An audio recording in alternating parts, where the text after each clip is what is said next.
నమస్తే, welcome to our channel. నేను మీ అనిల్. మనతోని బీఆర్ఎస్ ఎమ్మెల్యే ఆసిఫాబాద్ ఎమ్మెల్యే కోవా లక్ష్మి గారు అయితే ఉన్నారు. చాలా విషయాలు మాట్లాడుకుందాం. మేడం నమస్తే. మేడం ఎలా చూస్తారు? ఏదైతే లగచర్లో చాలా దారుణంగా రైతుల మీద దాడి జరిగింది, అన్ని అంశాలపైన అసలు మీరు వెళ్ళారు, అక్కడ పరిస్థితి ఎలా ఉంది అసలు? వాస్తవంగా అక్కడ లఘుచర్ల మేము పోయినప్పుడు మేము పరిగిలో పోయినాము. వాళ్ళు జైల్లో ఉన్నారు కదా, అక్కడ సబ్ జైల్లో. అక్కడ రైతులని అడగడానికి మేము తెలుసుకోవడానికి పోయినాము. ఏమన్నా సబితా ఇంద్రారెడ్డి మేడం గారు, తర్వాత హరిప్రియ గారు, నేను ముగ్గురం వెళ్ళాము. మాతోని మా నాయకులు కూడా ఉన్నారు, అక్కడ లోకల్ స్థానిక నాయకులు కూడా. అక్కడ ఏం జరిగిందంటే వాళ్ళు పదే ఫార్మా కంపెనీకి మేము భూములు ఇవ్వమని చెప్తా ఉన్నారట. దాదాపు 7-8 నెలల నుంచి అక్కడ నడుస్తుంది.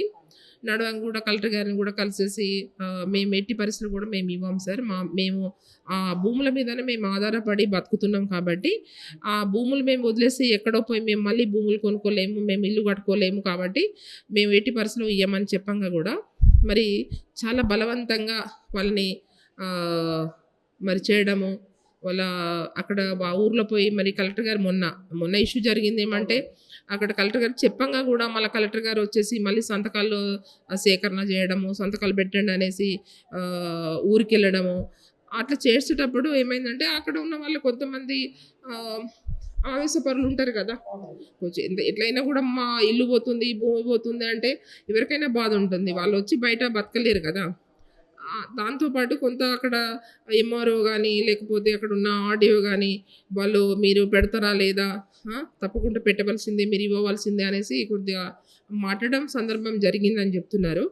అటువంటప్పుడు ఏమైందంటే సరే కలెక్టర్ గారిని అయితే కొట్టలేదు, కలెక్టర్ గారే చెప్పారు, నాకు ఎవరు కూడా కొట్టలేదు, నా మీద దాడి జరగలేదని కలెక్టర్ గారే చెప్తున్నారు.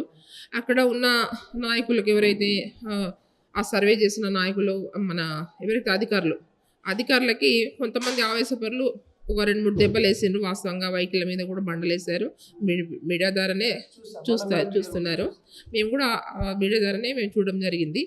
అయితే వాస్తవంగా జరిగింది ఏమంటే అక్కడ ఎవరైతే దాడి చేశారో ఆ దాడి చేసిన వాళ్ళు మాత్రము జైలు లేరు.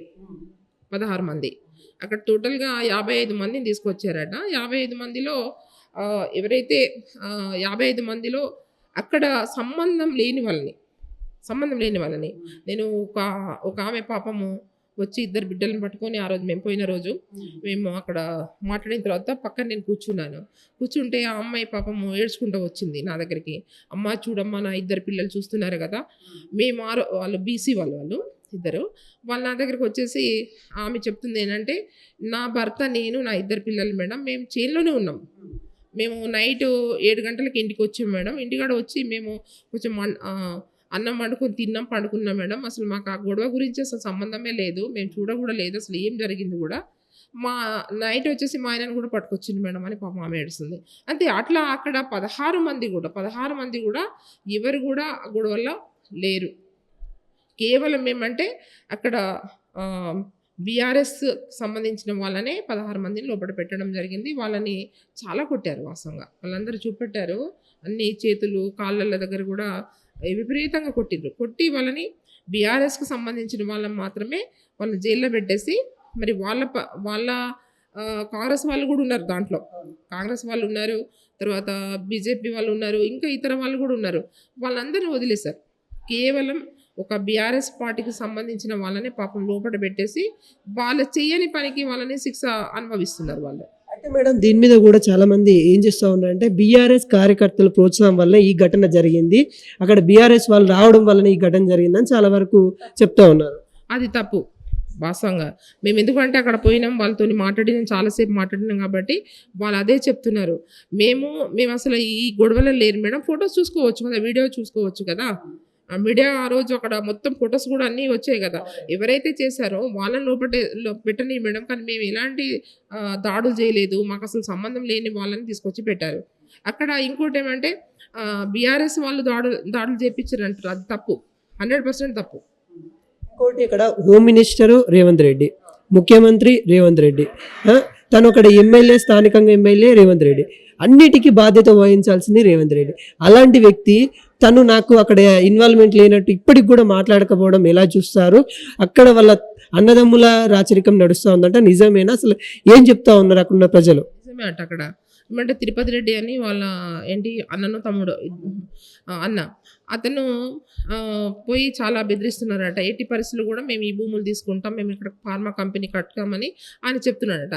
అయితే వాళ్ళు అక్కడ రైతులు కూడా ఏమంటున్నారంటే, అసలు రేవంత్ రెడ్డి ఇక్కడ ఎమ్మెల్యే మేము గెలిపించాము. ఆయనకు సీఎం అయిండు. ఇవాళ రేవంత్ రెడ్డి వచ్చి మాతోని మాట్లాడలేం గానీ, ఈ తిరుపతి రెడ్డి ఎవరు? ఈయన మాట్లాడడం ఏంది? అనేసి వాళ్ళు ప్రశ్నిస్తున్నారు రైతులందరూ గూడా. అయితే వాళ్ళకి ఏం కావాల్సింది ఏమంటే రైతులు వాళ్ళకి ప్రజలందరూ కూడా ఓట్లేసి గెలిపించారు. ప్రజల సమస్యలు తెలుసుకోవాలి కదా. ఆయన మీరన్నట్టు హోంమంత్రి ఆయననే, ఇప్పుడు సీఎం ఆయననే, ఎమ్మెల్యే ఆయననే, లోకల్లో ఆయన స్థానిక ఎమ్మెల్యే. మరి ఓట్లేసిన ప్రజల్ని ఈరోజు వాళ్ళని భూములు లాక్కోవడానికి, తర్వాత వాళ్ళ మీద కేసులు పెట్టడానికి, వాళ్ళని జైల్లో పంపించడానికి ఈయన ఎమ్మెల్యే అయిందా? చాలా మంది ఏమంటున్నారంటే అక్కడ ఉన్న స్థానికులు, నీ 6 గ్యారెంట్లు నాకు అవసరం లేదు బాబు, మా భూమి మాకు ఇవ్వండి అనే భయపడే విధంగా భయపెడతా ఉన్నారు. స్థానికంగా అంటే కొడంగల్లో భయపెడితే తెలంగాణ మొత్తం భయపెట్టినట్టు ఉంటుందని అని వస్తుంది. నిజమేనా అసలు? ఎందుకు భయపెడతారండి? ఇప్పుడు మొన్న మీరు చూసారు ఇక్కడ ఇది మన హైడ్రా పేరు మీద మొత్తము మూసీ నది పాపం పక్కన ఎన్నో సంవత్సరాలు ఉంటున్నారు కదా. ఇప్పుడు చాలా పెద్ద పెద్ద బడా బాబులకేమో ఆయన తీయలేదు, నోటీసులు పంపించి. ఇదే తిరుపతి రెడ్డి కూడా నోటీసులు కూడా పంపితే ఆయన కోర్టుకు పోయి మంచిగా ఉన్నాడు, ఆయన సొంత అన్ననే.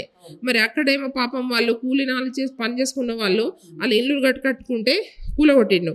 ఇవాళ ఎవరు మంచిగా అంటున్నారండి? ఇవాళ ప్రజల్లో ఎక్కడ కూడా లేదు. ఈరోజు రేవంత్ రెడ్డి ప్రభుత్వం, రేవంత్ రెడ్డి ఇవాళ ప్రజల్లో ఎక్కడ కూడా లేడు. ప్రతి చిన్న పిల్లలు అండి, చిన్న పిల్లలు కూడా రేవంత్ రెడ్డిని తిడుతున్నారు, చిన్న పిల్లలు. కానీ ఒక 5 సంవత్సరాలు 10 సంవత్సరాల పిల్లలు కూడా రేవంత్ రెడ్డిని తిడుతున్నారు. అంటే ఆ స్థాయికి దిగజారడం. వాళ్ళ ఇంట్లో వాళ్ళ భార్యతో సహా వాళ్ళ పిల్లలు, వాళ్ళ మన్మోడిని కూడా తిడుతున్నారు. అంటే ఆ తిట్టేటట్టు చేసినప్పుడు ఎవడు? రేవంత్ రెడ్డి కదా. మరి ఎప్పుడు కూడా ఈ విధంగా అయితే ఇప్పుడున్న ఈ రేవంత్ రెడ్డి సీఎం అయింది కదా, ఎవరు కూడా ప్రజలైతే సీఎం లాగా చూస్తలేరు ఆయనని. ఇంకోటి చాలామంది ఏం చెప్తా ఉన్నారంటే, ఇన్ని జరుగుతూ ఉన్నాయి, హైడ్రా పేరు మీద జరిగినాయి, మూసీ ప్రక్షాళన పేరు మీద జరుగుతూ ఉన్నాయి, రైతులకి అన్యాయం జరుగుతూ ఉంది.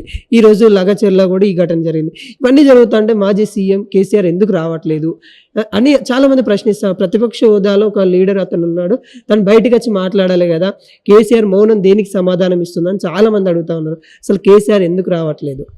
ఇప్పుడు కేసీఆర్ సార్ రావడానికి సిద్ధంగానే ఉన్నాడండి. ఎప్పుడు కూడా ప్రజా సమస్యలకి ఎప్పుడప్పుడు కూడా చూస్తున్నారు. ఈ రాష్ట్ర ప్రభుత్వంలో ఈ రేవంత్ రెడ్డి సీఎం ఏం చేస్తున్నాడు అని కూడా చూస్తున్నాడు. ఇవాళ 6 గ్యారెంటీలలో రైతులను మోసం చేసిండు, ప్రజలు మోసం చేసిండు, అభివృద్ధి ఇచ్చేస్తామని మోసం చేసిండు, అన్ని పథకాలు కూడా ఇస్తామని కూడా మోసం చేసిండు. అవన్నీ కూడా చూస్తున్నాడు సార్. ఇవాళ మన హరీష్ రావు సార్ కానీ, కేటీఆర్ సార్ కానీ రోజు కూడా ఎక్కడెక్కడ కూడా స్పందిస్తూ ప్రజలు తిరుగుతున్నారు. ఇవాళ ఎందుకంటే ఇవాళ సార్ ఏమంటే ఈరోజు ఇవాళ ఎప్పుడప్పుడు కూడా ప్రజల్లో ఉన్నాడు సార్.